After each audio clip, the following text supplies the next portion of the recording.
Dear learners, இந்த வீடியோவில் நம்ம ஹிஸ்ட்ரி ஆஃப் இம்யூனாலஜி பற்றி பார்க்கலாம். Historical development of immunology. So இதில் இம்யூனாலஜி அப்படிங்கிறது என்னன்னு பார்த்தீங்கன்னா, study of how the body protect itself. நம்ம உடல் தன்னைத்தானே எப்படி பாதுகாத்துக்குது ஒரு இன்ஃபெக்ஷியஸ் டிசீசஸ் இல்லைன்னா ஒரு நான் இன்ஃபெக்ஷியஸ் டிசீசஸ்லேருந்து எப்படி பாதுகாத்துக்குது அப்படிங்கிறது மெக்கானிசம்ஸ் பற்றி படிக்கிறது தான் இம்யூனாலஜி. இதில் Girolamo Frastro proposed the contagion as a cause of diseases. Contagion அப்படின்னா என்னன்னு பார்த்தீங்கன்னா, ஒரு ஆர்கானிசம்ல இருந்து இல்லை ஒரு பர்சன் கிட்ட இருந்து இன்னொரு பர்சனுக்கு அந்த டிசீசஸ் ஸ்ப்ரெட் ஆகுறது கண்டாஜியன் அப்படின்னு சொல்லுவாங்க. ஸோ அவர் என்ன பண்ணாரு, கண்டாஜியன் தான் ஒரு டிசீஸுக்கான ரீசன் அப்படிங்கிறத ஃபர்ஸ்ட் ப்ரப்போஸ் பண்ணுறாரு. அடுத்தது ஆன்ஷியன் சைனீஸ் ப்ராக்டிஸில் வேரியலேஷன் அப்படிங்கிற ஒன்று இன்ட்ரடியூஸ் பண்ணுறாங்க. ஸோ வேரியலேஷன் அப்படிங்கிறது என்ன அப்படின்னு பார்த்தீங்கன்னா, அந்த இன்ஃபெக்ஷியஸ் ஊன்லேருந்து ஒரு ஃப்ளூயிடை எடுத்து ஹெல்தி பர்சனுக்கு இன்ஜெக்ட் பண்ணுறது வேரியலேஷன் அப்படின்னு சொல்லுவாங்க.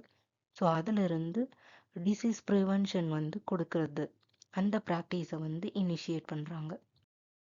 மைல்ஸ்டோன் இன் இம்யூனாலஜி. ஸோ இதில் ஃபர்ஸ்ட் நம்ம யாரை பார்க்க போகிறோம்னா எட்வர்ட் ஜென்னர். அவர் என்ன பண்ணுறாரு அப்படின்னு பார்த்தீங்கன்னா, வேக்சினேஷன் அப்படிங்கிற ஒரு மெத்தடை இன்ட்ரடியூஸ் பண்ணுறாரு. ஸோ அவர் ஃபர்ஸ்ட் கண்டுபிடிச்சது கவு பாக்ஸ் ஸ்மால் பாக்ஸ் இன்ஃபெக்ஷனை கிளியர் பண்ணுது அப்படிங்கிறத ஃபர்ஸ்ட் அவர் கண்டுபிடிக்கிறாரு. அதனால அவரை ஃபாதர் ஆஃப் இம்யூனாலஜி அப்படின்னு சொல்கிறாங்க, அண்டு ஃபாதர் ஆஃப் வேக்சினேஷன் அப்படின்னு சொல்கிறாங்க. ஸோ அடுத்து நம்ம யாரை பற்றி பார்க்க போகிறோம்னா லூயிஸ் பாஸ்டர். அவர் இம்யூனாலஜிக்காக நிறைய கான்ட்ரிபியூட் பண்ணியிருக்காரு. ஸோ அவர் ஃபர்ஸ்ட் அட்டெனியேஷன்னா என்ன அப்படிங்கிறத டிஸ்கவர் பண்ணார். ஸோ அட்டெனியேஷன் அப்படிங்கிறது ஒன்றும் இல்லை, பேத்தோஜனை அதனுடைய ஸ்ட்ரென்த்தை ரெடியூஸ் பண்ணுறது. ஸோ அதுதான் அட்டெனியேஷன். ஸோ அதுக்கப்புறம் அவர் வேக்சின் டெவலப் பண்ணுறாரு ஒரு சில டிசீஸ்க்காக. என்னென்ன டிசீஸ் அப்படின்னு பார்த்தோன்னா காலரா, ஆந்த்ராக்ஸு, ராபிஸ், இந்த மாதிரியான டிசீஸ்க்கு வேக்சின்ஸ் டெவலப் பண்ணுறாரு. அதுக்கப்புறம் அக்வயர் இம்யூனிட்டி எப்படி அது ஒர்க் ஆகுது நம்ம பாடியில் அப்படிங்கிறத ப்ரூவ் பண்ணுறாரு. எந்த மெத்தடை யூஸ் பண்ணி அப்படின்னு பார்த்தீங்கன்னா ஆந்த்ராக்ஸ் ஷீப் எக்ஸ்பெரிமெண்ட். ஸோ அவர் அது எந்த இயரில் பண்ணுறாருன்னா 1881 இயரில் அக்வயர் இம்யூனிட்டி எப்படி ஒர்க் ஆகுது அப்படிங்கிறத பற்றி ஒரு எக்ஸ்பெரிமெண்ட் பண்ணி அதை ப்ரூவ் பண்ணுறாரு. Next Joseph Lester. அவர் என்ன பண்ணாருன்னு பார்த்தீங்கன்னா, ஃபர்ஸ்ட் ஏசெப்டிக் கண்டிஷனில் எப்படி சர்ஜரிஸ் மேக் பண்ணோம் அப்படிங்கிற பிரின்சிபல்ஸை ஃபர்ஸ்ட் இன்ட்ரடியூஸ் பண்ணுறாரு. ஸோ அதனால் அவர் ஃபாதர் ஆஃப் ஸ்டெரிலைசேஷன் அப்படின்னு சொல்கிறாங்க. ஸோ அடுத்து பார்த்தீங்கன்னா கிளப்ஸ் அண்ட் லூஃப். அவங்க என்ன பண்ணுறாங்க, டிப்தீரியா பேசிலஸை ஃபர்ஸ்ட் ஐடென்டிஃபை பண்ணுறாங்க. So first Klebs and Loeffler bacillus அப்படின்னு ஃபர்ஸ்ட் அதுக்கு நேம் பண்ணுறாங்க. அதுக்கப்புறம் தான் லேட்டர் என்னவா அதை சேஞ்ச் பண்ணுறாங்க, கார்னிபாக்டீரியம் டிப்தீரியா அப்படின்னு அதை சேஞ்ச் பண்ணுறாங்க. ஸோ அதுக்கப்புறம் மெச்னிகாஃப் அவர் என்ன பண்ணுறாருன்னா செல்லுலர் இம்யூனிட்டி அப்படிங்கிறத ப்ரப்போஸ் பண்ணுறாரு. எந்த ப்ராசஸ் மூலமாக அப்படின்னு பார்த்தீங்கன்னா ஃபேகோசைட்டோசிஸ் ப்ராசஸ் மூலமாக ப்ரப்போஸ் பண்ணுறாரு இந்த year of 1882. Next Robert Koch. அவர் ஹைப்பர் சென்சிட்டிவிட்டி ரியாக்ஷன்ஸை பற்றி எக்ஸ்பிளைன் பண்ணுறாங்க. அது கோச் ஃபினோமெனான் அப்படின்னு சொல்கிறாங்க. அது 1890. And Julius Bordet identify the complement system. Complement system அப்படிங்கிறது it is a group of protein. So அது என்ன பண்ணுது அப்படின்னு பார்த்தீங்கன்னா இம்யூனாலஜிக்கல் சிஸ்டமுக்கு ஹெல்ப் பண்ணுது. ஸோ அந்த காம்ப்ளிமெண்ட் சிஸ்டம் இவர் ஃபர்ஸ்ட் ஐடென்டிஃபை பண்ணுறாரு. அண்ட் அதுக்காக நோபல் ப்ரைஸும் அவருக்கு கொடுக்குறாங்க. அதுக்கப்புறம் Kraus discovered the precipitation reaction. Kraus precipitation reactions பற்றி ஃபர்ஸ்ட் அவர் ஐடென்டிஃபை பண்ணுறாரு. Paul Landsteiner. ஸோ அவர் தான் ஃபர்ஸ்ட் பிளட் குரூப்ஸ் பற்றி ஃபர்ஸ்ட் ஐடென்டிஃபை பண்ணுறாரு. Different type of blood groups இருக்குது அப்படிங்கிறது இந்த year of 1901. And next hapten அப்படிங்கிற ஒரு இன்கம்ப்ளீட் ஆன்டிஜனை பற்றி அவர் ஃபர்ஸ்ட்டு இன்ட்ரடியூஸ் பண்ணுறாரு. அந்த கான்செப்டை இன்ட்ரடியூஸ் பண்ணுறாரு 1920 அண்ட் 1930. அதுக்கப்புறம் ஆன்டிஜன் ஆன்டிபாடி ஸ்பெசிஃபிசிட்டியை பற்றி ஒரு இன்ஃப்ளூயன்ஷியல் ஒர்க் பப்ளிஷ் பண்ணுறாரு இந்த இயர் ஆஃப் 1936.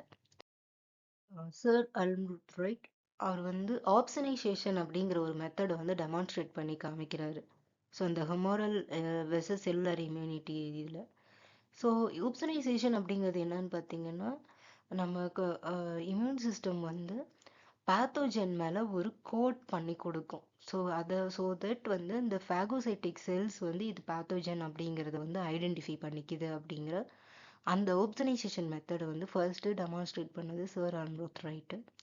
நெக்ஸ்ட் வந்து இம்யூனாலஜி அப்படிங்கிற அந்த டேர்ம் ஃபர்ஸ்ட் இந்த மெடிக்கல் இண்டெக்ஸ் இதில் வந்து 1910 இன்ட்ரடியூஸ் ஆகுது. ஸோ நெக்ஸ்ட் வந்து பார்த்தீங்கன்னா interesting historical stories. So in olden டேஸில் என்னென்ன மாதிரி வந்து ஏன்ஷியன் பீப்புள் அவங்க பாடி எப்படியெல்லாம் ப்ரொடெக்ட் பண்ணிக்கிட்டாங்க, என்னென்ன மெத்தட்ஸ்லாம் இருந்துச்சு அப்படின்னா, ஃபர்ஸ்ட் வந்து கிரீக் கிங் மித்ரிடாட்ஸ் அப்படிங்கிறவர் வந்து என்ன பண்ணுறாரு, கண்டினியூஸாக வந்து பாய்சனை வந்து கன்சியூம் பண்ணுறாரு. ஸோ எதுக்கு அப்படின்னு பார்த்தீங்கன்னா, அதனால அவரோட பாடி வந்து பாய்சனுக்கு டாலரண்ட் ஆகுது. ஸோ இந்த மெத்தடை வந்து மித்ரிடாட்டிசம் அப்படின்னு சொல்லி நேம் பண்ணுறாங்க. நெக்ஸ்ட் வந்து லேடி மேரி அப்படிங்கிறவங்க வந்து வேர்லேஷனை வந்து இன்ட்ரடியூஸ் பண்ணுறாங்க. எப்போனா அவங்க டர்க்கியில் வந்து இந்த மெத்தட் வந்து பார்த்துட்டு வந்துட்டு, அடுத்து சில போர்ச்சுகீஸ் சோல்ஜர்ஸ்லாம் வந்து ஆன்ஸை யூஸ் பண்ணி பாய்சனை வந்து டீடாக்ஸ் பண்ணுற மெத்தடை வந்து ஐடென்டிஃபை பண்ணுறாங்க. நெக்ஸ்ட் வந்து இம்யூனிட்டி. ஸோ இந்த இம்யூனிட்டி அப்படிங்கிறது என்னது, நம்ம பாடி எப்படி வந்து ஒரு இன்ஃபெக்ஷியஸ் டிசீஸாக இருக்கட்டும், இல்லை ஒரு நான் இன்ஃபெக்ஷியஸ் டிசீஸ்லேருந்து நம்மளை ப்ரொடெக்ட் பண்ணிக்குது, என்ன மெக்கானிசம் அதில் இருக்குது அப்படிங்கிறது தான். ஸோ நம்ம பாடி வந்து என்ன பண்ணுது, டிஃப்ரென்ஷியேட் பண்ணுது, வேறுபடுத்தி பார்க்குது. நம்ம செல் எது, இல்லை வெளியிலேருந்து வர்ற ஒரு ஆர்கானிசம் எது அப்படிங்கிறத கண்டுபிடிச்சி அதை வந்து வெளியே தள்ளுது. ஸோ அதை தான் நம்ம வந்து என்னன்னு சொல்கிறோம்னா இம்யூனிட்டி அப்படின்னு சொல்கிறோம். ஸோ இந்த இம்யூனிட்டி அப்படிங்கிற டிஃபென்ஸ் மெக்கானிசம்க்கு வந்து பார்த்தீங்கன்னா ஒரு சில செல்ஸ் வந்து ஒர்க் பண்ணுது. ஸோ அது என்னென்ன செல்ஸ் அப்படின்னா ஆன்டிஜன் ப்ரெசன்டிங் செல்ஸ்.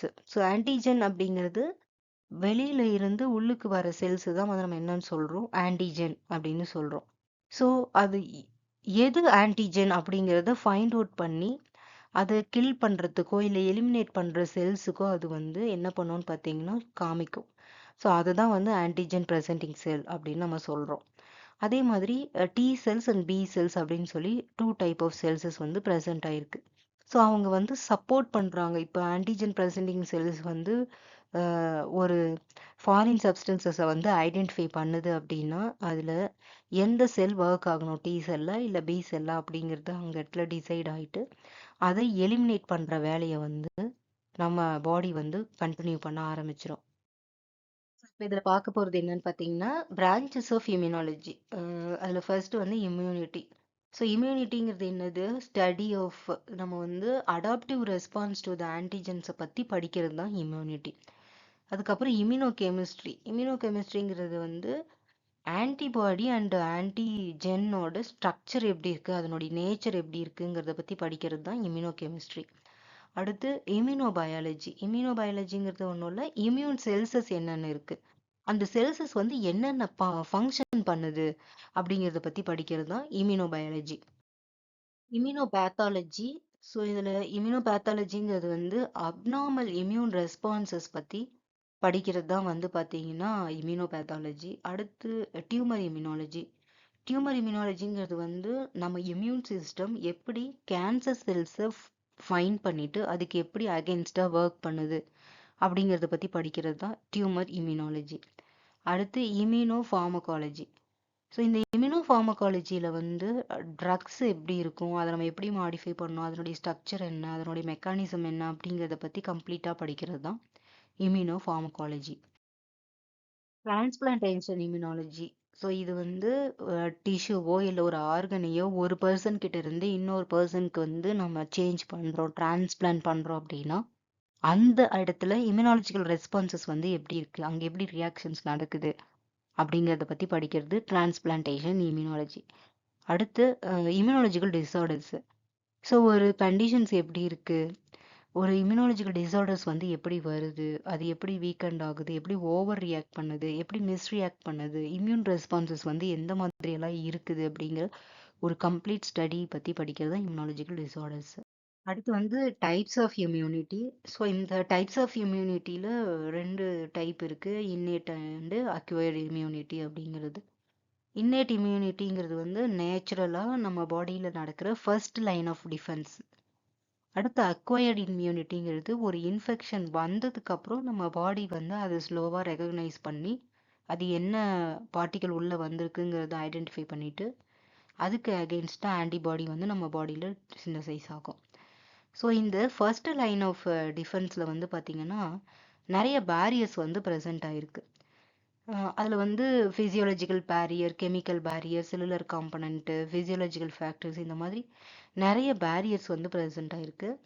ஸோ இதை பற்றி முழுமையாக இன்னொரு வீடியோ வந்து நான் போட்டிருக்கேன். தேவைப்படும் போது அந்த வீடியோவையும் நீங்கள் பாருங்கள்.